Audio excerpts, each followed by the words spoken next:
আসসালামু আলাইকুম এভরিওয়ান, আমি শবনম। তো তোমাদের সামনে নিয়ে চলে এসেছিলাম আবারও একটা ছোট্ট মিনি ব্লগ। আমরা সবাই মিলে গিয়েছিলাম বোলপুর পার্ক, তাই ভাবলাম তোমাদের সাথেও একটু শেয়ার করা যাক। আর পার্কে এসে চারপাশটা ঘুরে এই পুকুরটা দেখতে পেয়েছিলাম, আর এই পুকুরে কিন্তু মাছ ছিল অনেক, তো সেগুলো কাছাকাছি চলে এসেছিলো। আর আমার তো খুবই ধরতে ইচ্ছা করছিলো, যেহেতু সন্ধ্যা হয়ে গেছিলো, সেই জন্য কিন্তু কোনো রকম ভিডিওতে ভালো বোঝা যাচ্ছিল না।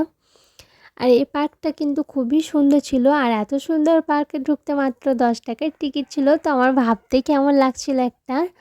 আর এখানের এই চারপাশে সবুজ প্রকৃতি আর সব কিছু জিনিসগুলো কিন্তু বেশিরভাগগুলোই সবুজ ঘাস দিয়েই করা ছিল।